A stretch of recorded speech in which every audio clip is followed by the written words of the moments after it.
film, Jerome's and the Odiard. oh yeah, Yeah. And did you see the Odiard? yes, How's that? that's kind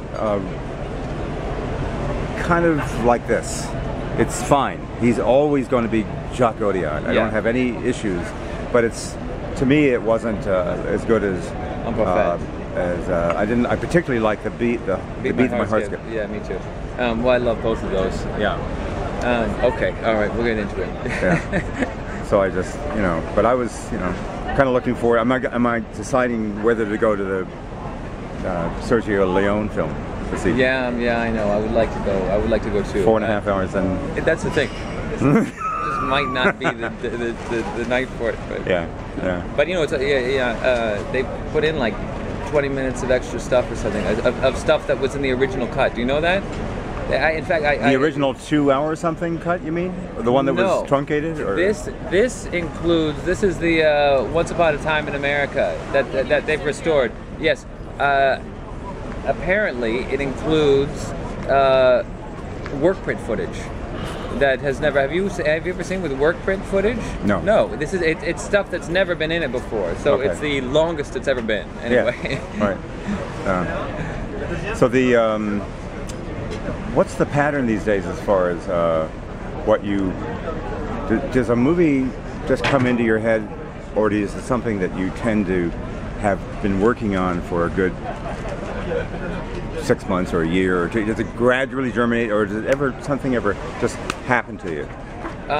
Well, it does, Germany. Phoebe, you don't have. You can wander around and do whatever you need. You don't have to sit here doing this. Yeah, we're fine. Don't worry. Yeah. Well, this one started with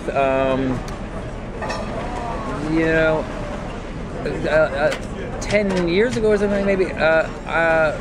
Small Change, the Truffaut movie, I love Small that Change. film. Yeah, Yeah. I love it too. Yeah. And I started thinking I would like to do a movie that's really the point of view of that it's a group of children and we're with them and it's their point of view, and then it slowly germinated. But really, I spent a year trying to write the script, in the last couple of years, and I had to, I got the first 15 pages or something. I knew what I sort of wanted it to be, but I could not make it into a story.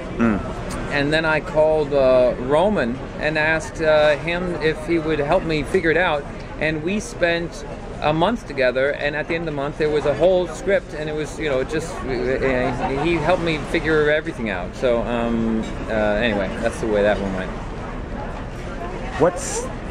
It looked like it was shot in Prince Edward Island, and I'm confessing laziness, obviously, by not having read. Where was it physically shot? It's shot in Prince Edward Island. Has no, to my knowledge, significant tax incentive. So we shot it in Rhode Island, Okay. where there's a solid and respectable 25%. But we had found there was a house that was the house that the girl lives in the story. I found it online, and I started thinking, that might be good. And then we figured out, we started kind of circling around that place. Mm-hmm. Yeah. A thought just came to me. You were alluding to a slight difference of opinion we had around the time of Royal Tenenbaums. Yes. It hit me after that discussion. Shall we Right. call it a spirited discussion? Yes. That John Ford, Nunnally Johnson thing applies to you. Because I never saw that tough hombre thing in you when we knew each other before. I never dealt with you in a tough way, And you were very, very. I could see this is how. We're not gonna. I don't want to go into. No, not the particulars. I'm but admiring your character because you seriously. I mean it. I've seen this in Sidney Pollack. I've seen it in Herbert Ross. It's that steely quality, and you can't be a dreamboat and a wishy-washy if you're a director. Yeah. Well. One thing I think is sometimes you got to sort of force yourself to be something that you aren't naturally. That's certainly my experience of directing movies has been often feeling embarrassed that this is now I have to do the thing that people do like this. That's and, funny. and it's like any time that you walk on the set in the morning, Yeah. Everybody sort of looks at you. and you know, often I arrive on a movie set and I feel like. Does everybody have to look at me? And you know, it can be embarrassing. Right. But it's also you know, it can be so much fun. But I would not say that I am by my natural personality, as you know, that kind of, you know, Sidney Pollack is somebody who. You know, he's not only an actor, he was an acting teacher. He's somebody who's very comfortable to stand in front of a group of people and get them to do something that embarrasses them. Right. You know, I'm not naturally like that. You know, speaking of being on the film set, one of my favorite works of yours is the American Express commercial on the film set, which was shot in France. Yeah, shot in France. Yeah. And to me, the single most inspiring moment of that spot is when you're starting to talk to the camera, and all of a sudden, a bang, a sound, and that look on your face of what's that? Yeah. Deal with it later. That's one of the funniest things I've ever. That was obviously scripted and the whole, or did you throw that in, or? That was all pretty scripted. Yeah, I mean, in fact, that was I remember they asked me to do that commercial, and I was like, well, I don't know if I want to act in this thing, but then I sort of started. I had an idea. I kind of started writing this thing out, and they let me write my own thing, which, by the way, was a 12-page script. You know, this is a TV commercial. The script is actually 12 pages. You know, which at the time they were like, you understand this is not a short film.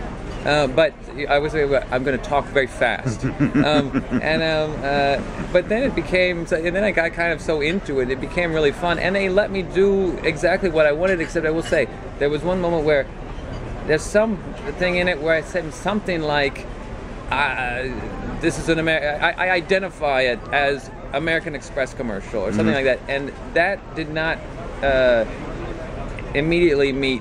There was confusion about that, and then the guy who's the boss of the marketing of America was saying we can't really do that. He called me the next day and he said, well, you know, my daughter said that's funny, so you know, I'm just saying you just do it how you want to do it. And I was like, oh, thank you. Well, then we will. The only thing they wouldn't let me do is they wouldn't let me actually hold an American Express card. There's a point where I wanted to hold an American Express card. At the end, I thought I would show the card. They said, you can't use that. But this is American Express commercial. It's not. There's a corporate reason why we can't do that. Okay. So that's funny. There's a line that a couple reviews of Moonrise Kingdom that I've read that said it's the most Wes Anderson of all Wes Anderson movies. You're getting the command, the detail, the meticulous compositional is more powerful and more exact and more precise. But what about that line that I've heard a couple of filmmakers say, that if you over-precise it, over-calculate it, somehow you just got to let things happen too. Yeah. So surely I mean, I'm not saying that it's over-composed the film, but you are surely aware of that. What things happened that you just kind of left in that weren't part of the design? Well, you know, one thing is, I always feel like, you know, for me, I'm usually kind of trying to make a world for the characters to live in that I am hoping the audience hasn't been here before, and see, well, how are we going to make that? And what I feel often reads or is meticulousness, but really that's me just trying to. I'm not a minimalist. That's me trying to put more in there, kind of. And it's also sort of just like my natural handwriting or something. Is, you know, my natural handwriting, in fact, is neat. Really? And it is like my personality. So somewhere along the way, I kind of made this choice. I can force myself to not be what I feel I naturally am, or I can just go with it and develop it, because it certainly is simple enough for somebody to say, well, you want to see a movie made another way? I can point you in the direction of many other movie directors who will give you that. But this is the thing I kind of have found my way into. But I don't know if that even. I'm not properly answering the question. I'll go to another interesting one. Okay. I love the line that you said about that it was inspired by a woman that you were, a girl that you were taken with.